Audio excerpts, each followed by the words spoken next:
Oh, I've been in the game of true NLP for the past 15 years, 5 of which originally I spent preparing and studying the NLP, recreating the whole model for myself when I was finally ready to see the first client. And having done that, I embarked on the journey of becoming an NLP trainer, having studied with Dr. Richard Bandler, who is the developer of this methodology, an absolute genius in the 20th century. I would say one of the greatest minds of all time.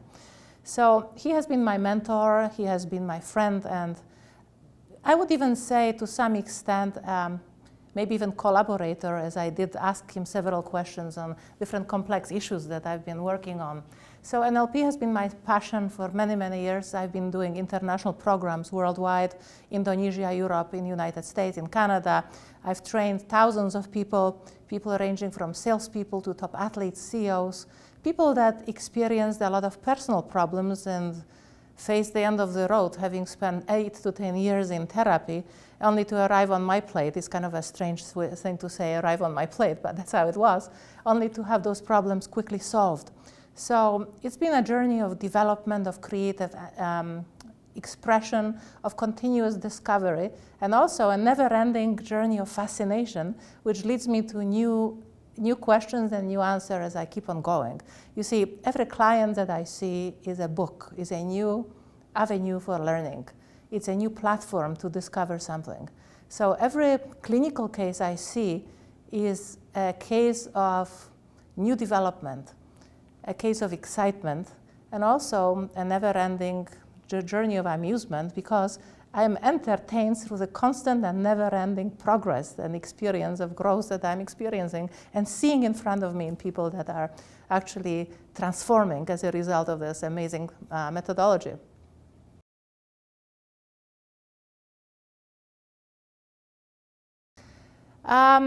That's a very good question. I have always been the student of the mind. I spent many, many years at graduate school and university studying neuropsychology, different processes and memory and retention of information and processing.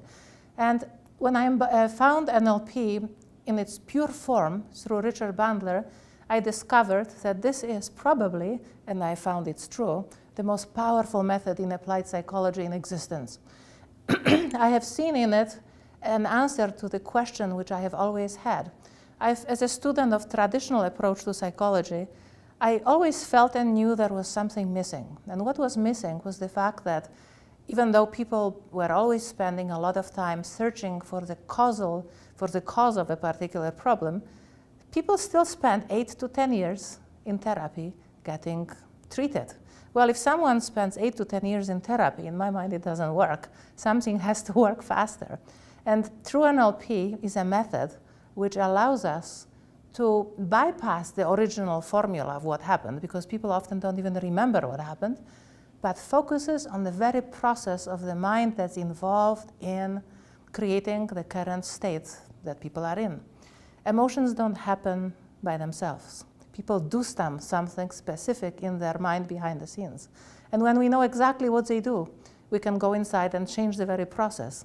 So no matter what happened 50 years ago, even if Uncle Billy was a bad boy, I am still free today of that experience because I have a choice to live a life independent of what may have happened. And what is fascinating is that when people live in the past and bring memories of the past into the present tense, what they are actively doing, they have become an expert in recreating and bringing back the very experience to the present day, which means that the present day is defined by that experience which may have happened many years ago. Now, if we are so good at recreating things of the past, the question is, why cannot we create memories of the future now and design compelling and extraordinary things?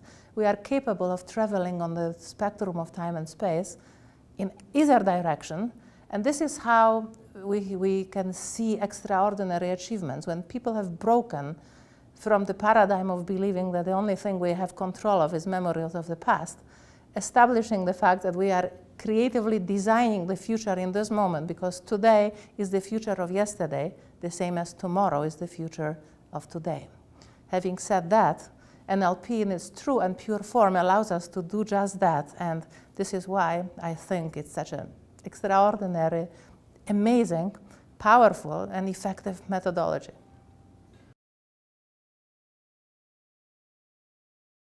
Formally, there is so many definitions. Well, the formal definition is neuro-linguistic programming, and what I would say is an art and science of understanding how the mind works. Is the science, because in a scientifically precise way, we can go inside and disassemble the very thinking process, the behind-the-scene mechanisms of the human mind, the process. And it's also an art, because in order to be able to do that, you have to become a visionary and an artist who is able to recreate something that exists in the realms of a deep, other than conscious mind. So it is an art, it is a science, it is also a philosophy, because from a philosophical perspective, we believe that all humans are worthy and all humans are fully capable, having come with a blueprint for the best versions of themselves. The only thing that requires change sometimes is the belief systems and the behavior. But the capability, inherent human potential is present within each and every person. So it is also a philosophy, as it is an art, as it is a science, it is also the most strategic approach to solving humans' problems, and perhaps the most effective way to create goals and actually achieve them. So this would be my shortest version of description of what NLP is. The true NLP, that is.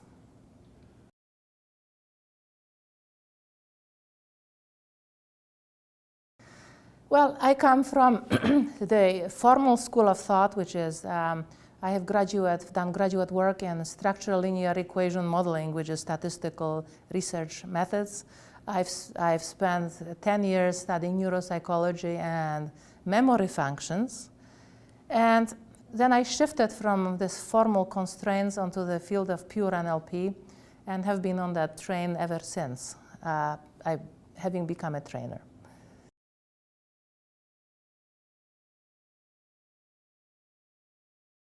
I would say that if you are committed to bringing forth the best version of yourself, experiencing your potential, and challenging yourself to stepping to that level, take the time out of the journey of life and invest in these 8 days in yourself in such a way that you will have had a new foundation to experience a whole different reality for the rest of your life.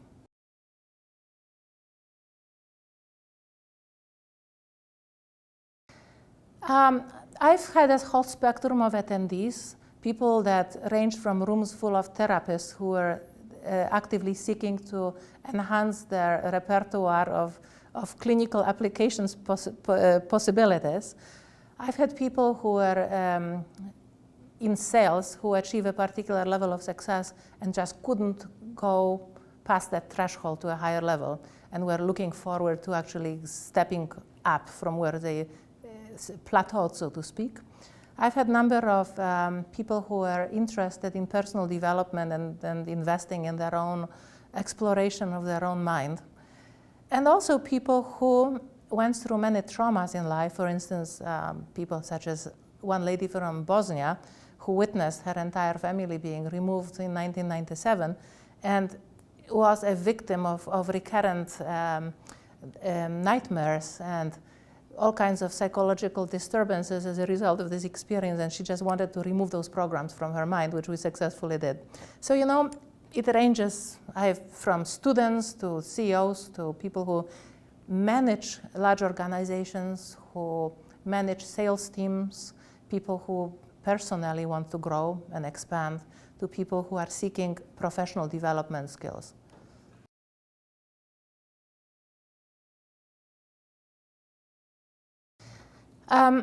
Well, NLP, pure NLP in its true format is a system which is applicable basically in any area of life.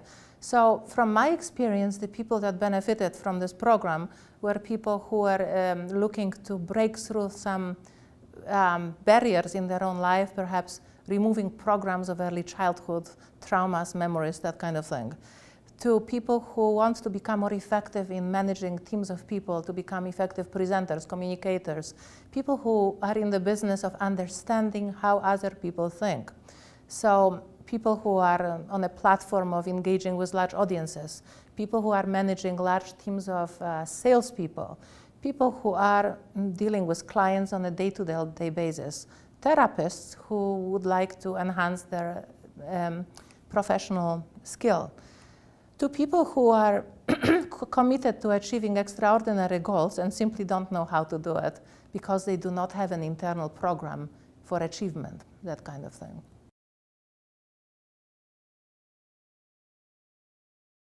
Well, those are my favorite people because addiction, the way we look at it, or I look at it, is a very different approach than what is commonly understood. Addiction is a very easy thing to change, and I've had numbers of people who broke addictive patterns, from cocaine addiction to smoking addiction to alcohol consumption and all the other similar expressions of pattern behaviors. Because the way we look at addiction it is a system of expertise that a person has developed internally. It's a sequence of events that happens in the mind, that happens behind the scenes, that a person follows almost as if driving a car. So how does it work? If, let's say, we look at a smoker, someone who smokes. A person who smokes, from a traditional approach, they would want to change the very pattern of behavior, which is reaching for a cigarette, putting a cigarette in the mouth, and smoking. Well, this is the end of the chain reaction. When we change that pattern, which we can, but don't change the sequence of events that happen just before it, a person will simply replace that with something else, which is equally devastating to their health. For instance, they can go gambling or drinking. So if I look at an addiction, this is how it works. There is a patterned behavior, which is ritualistic, reaching for a cigarette with a hand, putting cigarette in the mouth, smoking, always the same way. But before that happens, a person has to recognize in their own mind when to reach for a cigarette in a ritualistic fashion and complete the pattern. Usually that happens in a format of an internal dialogue or an image. Someone will say something to themselves, I need a cigarette now. Or they see an image of cigarette. Something happens in their mind which is the trigger to complete the behavioral pattern. Before the person does that, something needs to happen in their mind. They need to recognize the moment, the time when to give themselves the permission to engage in the behavior. That is the context within which they feel something. Perhaps they recognize something. Maybe they feel lonely. Maybe they feel ill at ease. Or maybe they find themselves in a situation where other people are smoking. It's independent. Each person has a different set of triggers. So now they applied some sort of meaning to that context, which is now the starting point of the trigger point to the sequence of behaviors that happen, resulting in the smoking behavior. So now, as a practitioner of NLP, dealing with these addictive patterns, because smoking, drinking, gambling, and all the other things are identical, it's just a different behavioral pattern, which we call a metaphor. But the structure and the sequence is exactly the same. So as a practitioner of NLP, if I know what I'm doing, I'm able to go deep inside and understand every sequence of the chain of behaviors, behind the scenes, mental processes that lead to the outcome in such a way that I have my tools to change those patterns in a manner that a person will no longer have the desire to smoke or drink, or in fact replace it with anything else. So addictions are probably the easiest and the most pleasurable behaviors to actually change with NLP, because we can shift the whole system in the same manner as if we shifted a Rubik's Cube. And by the smallest shift in the entire system, the whole system becomes something different. It's a systemic and strategic change that happens within an individual. Well, depression is also a pattern. You know, if I have a guy who sits next to me and says, I've been depressed for 25 years, what I will say to him, and he believes he has never not been during that time, I will say, well, you know, what you've just told me, that you are an absolute genius and a master, because you mastered depression. You know how to do it, when to do it, how to maintain it. You are an absolute master. Imagine now that if you took that expertise, which you just now displayed, and applied it to a different aspect of your life, how successful would you be? So let me ask you a few questions teach me how to be you so that I understand what you do in your head to become such a genius at depression. Because then we can take this whole thing and apply it to so many different aspects of your life. Which aspect of your life would you like to be an expert in, other than just depression? What about learning how to have fun on the beach that you haven't had in 25 years? Usually they look at me at this point and they will say, this is strange because I have never experienced someone having that approach to their problem. They're expecting someone telling them that they're broken, but people are not broken. People are perfectly operating. People are operating perfectly. We are students of success.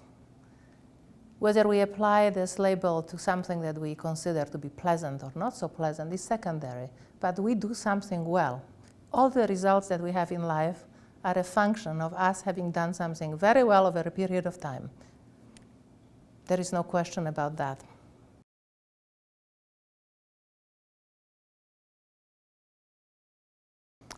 What I usually say is that the only preparation needed is to have an open mind, willingness to work hard and play hard, push the envelope, push the boundaries, and fully participate.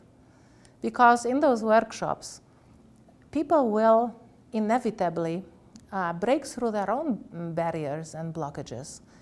Most of those things are carried with us at a level that we are not consciously aware.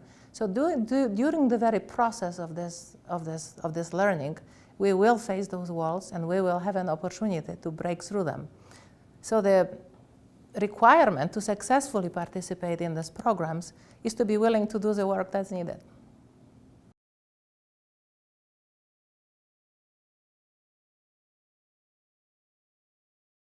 I have seen transformations which are remarkable. I've seen people who suddenly look 10 years younger because they've removed the expectations of what being old is. I have seen people that got rid of allergies that plagued them for years.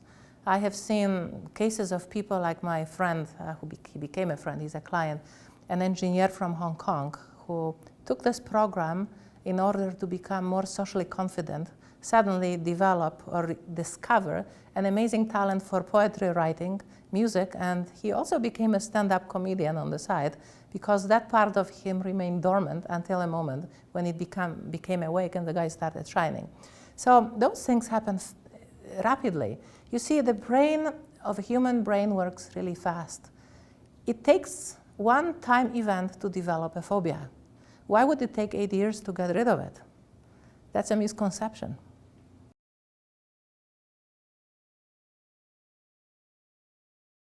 I've helped people with physical pain, in many types of physical pain. Particularly interesting pain that I've had success working with is the pain of what is called a phantom limb pain. An arm or a leg is removed and a person is still experiencing pain. Well, no amount of painkiller is going to work because there is nothing attached there, but the pain is.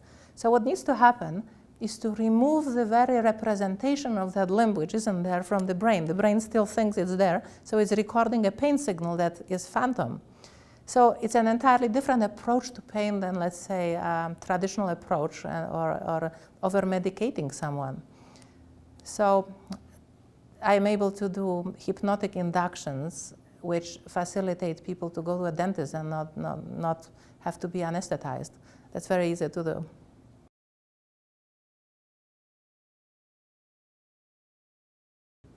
My most memorable.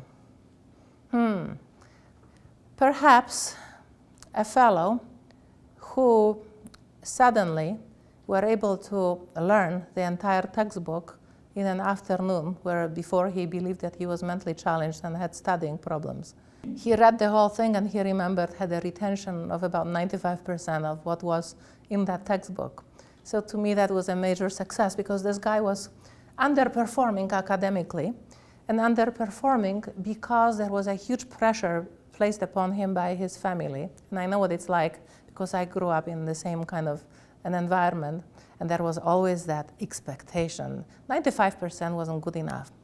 So this guy was so stressed that he talked himself out of actually studying because he was so concerned about not performing at a level that his father expected. As a result, his performance significantly diminished. So we remove that expectation of failure, remove the dependencies upon father's criticism, which hasn't happened yet, and also there is a method which allows us to increase the very memory function to a degree that a person's memory can become 10 times more effective than previously. So we engage all these processes, and the guy not memorized, but actually learned the whole textbook in an afternoon and never forgot what was there. And here is the distinction. A true learning is not about getting something. A true learning is about becoming. When you become, you become the system. You can never forget something that became a part of you. And that is the purpose of NLP and the learning strategies with this method.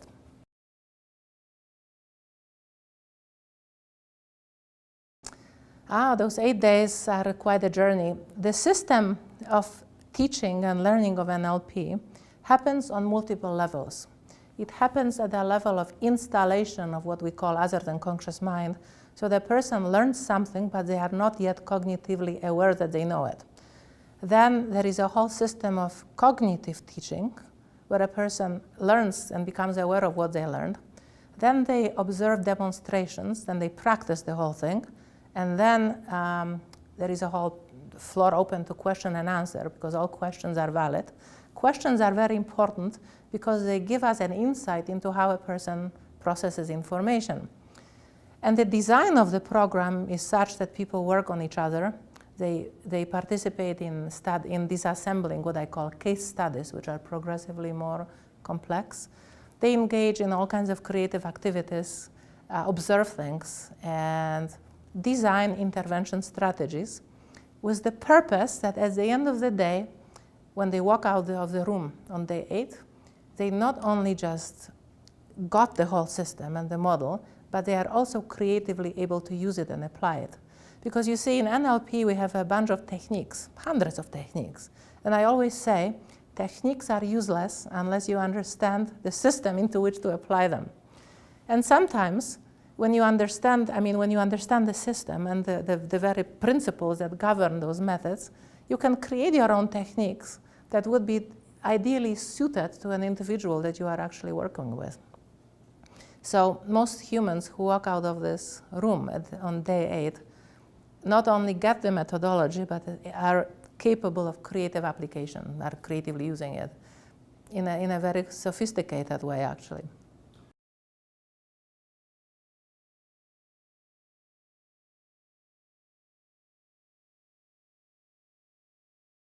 Well, and people come in with expectations, and I always tell them, leave your expectations outside, because none of your expectations are going to be fulfilled, other than one, that you will be capable and competent with these methods. Now, the program is designed in such a way that it progressively disassembles the resistance factor in the mind of a person. So people progressively engage in activities which allow them to become more and more involved and more open and more willing to participate in ways which they never imagined before. So I've had people do stuff which they never believed they would be able to. Like a fellow who said he had fear of public speaking, and suddenly he delivers this amazing presentation that takes half an hour, and is actually very inspiring.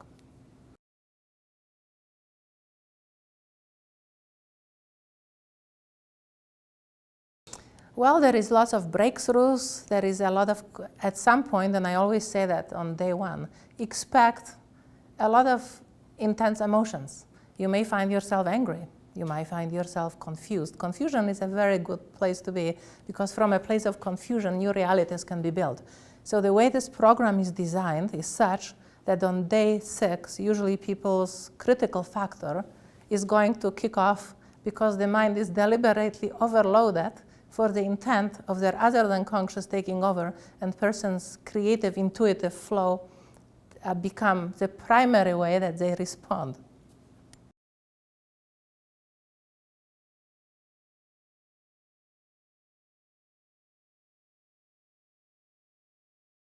Well, the difference is extraordinary. When we think, and I say that the idea of law of attraction is significantly flawed, and I know that a lot of people will be upset hearing that. And this is how it works. When we think of law of attraction, we really imagine ourselves in a position of a bargaining relationship with something out there, which is bigger, greater, and I believe in God, by the way, that has the power to say yes or no, at which point I develop some sort of pleading almost relationship with that entity. Now, that entity may or may not give, and in some cases it does, in some cases it doesn't.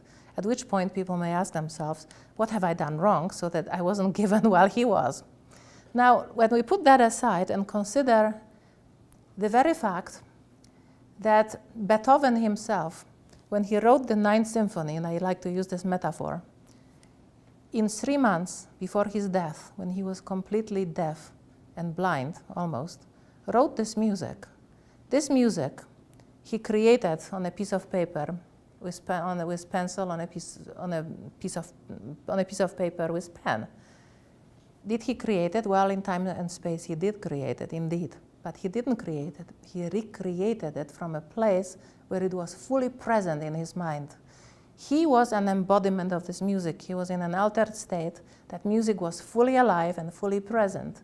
And he merely brought it out, put it on a piece of paper, creating a mirror image of that which already was. When he was satisfied that it fully reflected that which existed inside of him, he said, I'm happy, satisfied. To this day, we are enjoying the inspiration, the very process that Beethoven himself state he was in when he wrote this music. So when we take this metaphor now to our own lives, all results that we have in this life today are our Ninth Symphony. They are merely a recreation of something that existed fully and completely in our minds, and we put it forward as a mirror image. Then we step aside and say, I like it, or I don't. But that's irrelevant in the context of the fact that we recreated something. We are always recreating. So if we are recreating something, the idea here is not to passively sit on a fence and wait for something to be given, but to step into the mind of a genius, of a visionary, of a dreamer. Allow yourself to step inside that which you really want, become it, and then recreate it. And your ability to recreate that is a function of what you created, and the function of what you created is a function of what you believe is possible, and commitment to that which you want. And now that's an art in itself. It's a focus and intentions, because as I mentioned earlier, we are experts at bringing memories of the past to the present. Why not create memories of the future and bring them into the now? The Beethoven Symphony existed long before it saw the daylight. It existed inside of him. So the 3 months process that took Beethoven to write this piece of music, and the other one after that, was merely the time, in this time and space, to recreate, to bring forward that which fully existed, a function of perfect focus, perfect inspiration, perfect creative discovery. And that's what this is all about.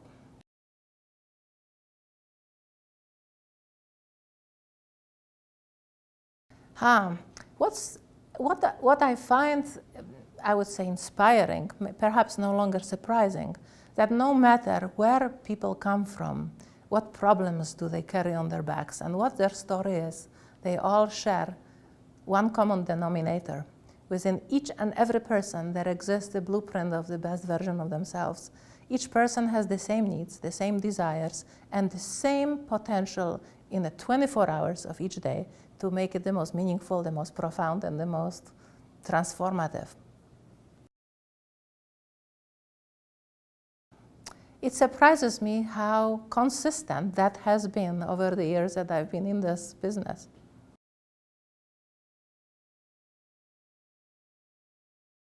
I would say, take a deep look inside, connect with that part of yourself, which is your best version. Have the balls and put it out there and live your life with power.